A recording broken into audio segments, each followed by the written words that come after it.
കുറച്ച് ദിവസങ്ങൾക്ക് മുൻപ് എല്ലാവരും ആഘോഷമാക്കിയ ഒന്ന് തന്നെയായിരുന്നു നമ്മുടെ പ്രിയപ്പെട്ട മുക്തയുടെ മകൾ കൺമണിയുടെ ആദ്യ കുർബാന. മുക്ത വിവാഹം കഴിച്ചിരിക്കുന്നത് ഗായക റിമി ടോമിയുടെ സഹോദരനെയാണെന്ന് എല്ലാവർക്കും അറിയാം. അതുകൊണ്ട് തന്നെ ഇപ്പോൾ കൺമണിയുടെ ആദ്യ കുർബാന ചിത്രങ്ങൾ സോഷ്യൽ മീഡിയയിൽ വൈറലാകുന്നതിനോടൊപ്പം ഇതേ ദിവസം ആദ്യ കുർബാന സമ്മാനമായി ഇപ്പോൾ അവർ കൊച്ചമ്മ എന്ന് വിളിക്കുന്ന റിമി ടോമിയുടെ സമ്മാനം കൂടി സോഷ്യൽ മീഡിയയിൽ വൈറലായിരിക്കുന്നു. ഒരു അടിപൊളി മാലയാണ്, പ്രത്യേകിച്ച് കല്ലുകൾ പതിപ്പിച്ചൊരു മാലയാണ് റിമി ടോമി ഇപ്പോൾ മകൾക്കായി സമ്മതിച്ചിരിക്കുന്നത്.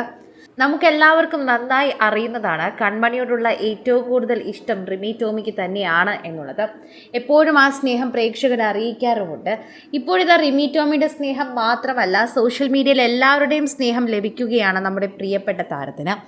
കൺമണിയോടുള്ള സ്നേഹം പ്രേക്ഷകർ അറിയിക്കുന്നതും ഇത്തരത്തിൽ തന്നെയാണ് എന്ന് പറയാം. സോഷ്യൽ മീഡിയയിൽ നിരവധി പേരാണ് ഈ വാർത്തയെക്കുറിച്ച് പ്രതികരിക്കുന്നത്. ആരാധകർ വളരെയധികം സ്നേഹത്തോടെയാണ് ഈ വാർത്തയെക്കുറിച്ച് സംസാരിക്കുകയും ചെയ്യുന്നത്. സോഷ്യൽ മീഡിയ ഉപയോഗിക്കുന്ന ഓരോരുത്തർക്കും ഈ വാർത്ത വളരെയധികം മനസ്സിലാവുകയും ചെയ്യുന്നുവെന്ന് പറയാം. ഇപ്പോൾ റിമി ടോമിയുടെ സമ്മാനം ഏറ്റവും കൂടുതൽ ഇഷ്ടപ്പെട്ടതും മുക്തയ്ക്ക് തന്നെയാണ്. മുക്തയെ ഒരു നാത്തൂനായിട്ടല്ല, മറിച്ച് സ്വന്തം സഹോദരിയെ പോലെ തന്നെയാണ് റിമി ടോമി എപ്പോഴും നോക്കുന്നത്.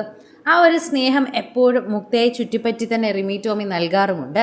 പ്രേക്ഷകരുടെ പ്രീതി വളരെയധികം ലഭിക്കുന്ന ഒരു താരം എന്ന നിലയിൽ തന്നെ ഇപ്പോഴും മുക്തയെക്കുറിച്ച് ചോദിക്കുന്ന നിരവധി പേരുണ്ട്. മുക്തേ എന്ന് തന്നെയാണ് റിമി ടോമിയുടെ കുടുംബം മുക്തയെ വിളിക്കുന്നത്.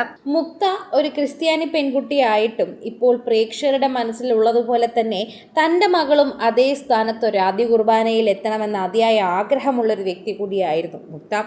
ഭാനു എന്നാണ് മുക്തയുടെ ആദ്യനാമം. ശരിക്കും അതിനുശേഷമാണ് മുക്ത എന്ന പേര് ലഭിച്ചത്.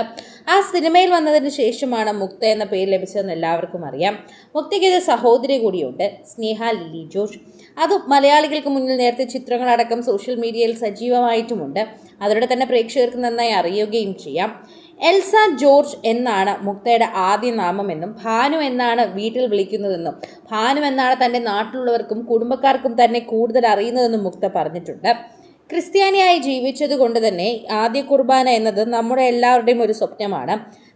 എൻ്റെ മകൾ വളർന്നപ്പോൾ തന്നെ, അല്ലെങ്കിൽ അവൾ ജനിച്ചപ്പോൾ തന്നെ എൻ്റെ മനസ്സിൽ ആദ്യ കുർബാനയുടെ ചിത്രങ്ങൾ ഉണ്ടായിരുന്നു. അവൾ ഓരോ സമയം വളരും തോറും ഞങ്ങളുടെ സ്വപ്നമായിരുന്നു.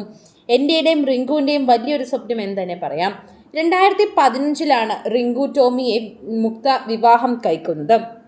മുക്ത റിമി ടോമിയുടെ നാത്തൂനായി പോകുന്നു എന്ന് എല്ലാവരും അറിഞ്ഞപ്പോൾ ആവേശഭരിതരായിരുന്നു എന്ന് തന്നെ നമുക്ക് പറയാം.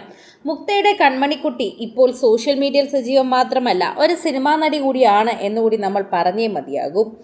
10ാം വളവ് എന്ന സിനിമയിലൂടെ മലയാളി പ്രേക്ഷകർ ഏറ്റെടുത്ത ഒരു താരം തന്നെയാണ് നമ്മുടെ പ്രിയപ്പെട്ട താരം.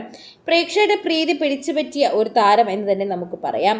വളരെയധികം തന്നെ, അതായത് എൽസ എന്ന പേരും ഭാനു എന്ന പേരിനോടൊപ്പം തന്നെ മുക്ത എന്ന പേര് കൂടെ ചേർത്തറിയാനാണ് ഏറ്റവും കൂടുതൽ ഇഷ്ടം എന്നുകൂടി പറയുന്നു. 30 ഓഗസ്റ്റ് 2015 റിങ്കു ടോമിയായിട്ടുള്ള വിവാഹം നടന്ന സമയത്ത് ആരാണ് റിങ്കു എന്നറിയാൻ എല്ലാവരും എത്തിയപ്പോഴാണ് ഗായിക റിമി ടോമിയുടെ അനുജനാണ് എന്ന് എല്ലാവരും അറിഞ്ഞത്. അതോടെ മുക്ത റിമി ടോമിയുടെ നാത്തൂനായി എന്നെല്ലാവരും അറിയുകയും ചെയ്തു. പ്രേക്ഷകർ അത് ഏറ്റെടുക്കുകയും ചെയ്തു. ഏറ്റവും കൂടുതൽ പ്രേക്ഷകർ ഏറ്റെടുത്തൊരു വാർത്ത തന്നെയായിരുന്നു ഇത് എന്ന് പറയണം. ഭാനു എന്ന വിളിപ്പേരിൽ അറിയപ്പെടുന്ന മുക്ത ജനിച്ചത് കേരളത്തിലെ കോതമംഗലത്താണ് എന്നാണ് പറയുന്നത്. കോലഞ്ചേരിയിലാണ്. ഇന്ന് 34 വയസ്സാണ് മുക്തയ്ക്ക്. നടിയും മോഡലായും നർത്തകിയായും മേക്കപ്പ് ആർട്ടിസ്റ്റായും സ്റ്റൈലിസ്റ്റായും ഇതുവരെ സോഷ്യൽ മീഡിയയിൽ സജീവമായി നിൽക്കുന്ന ഒരു താരമാണ് മുക്ത. കൂടുതൽ സിനിമ, സീരിയൽ, ചാനൽ വാർത്തകൾക്കും നിങ്ങളുടെ പ്രിയപ്പെട്ട താരങ്ങളുടെ എക്സ്ക്ലൂസീവ് അഭിമുഖങ്ങൾക്കുമായി സബ്സ്ക്രൈബ് ചെയ്യാൻ മറക്കല്ലേ.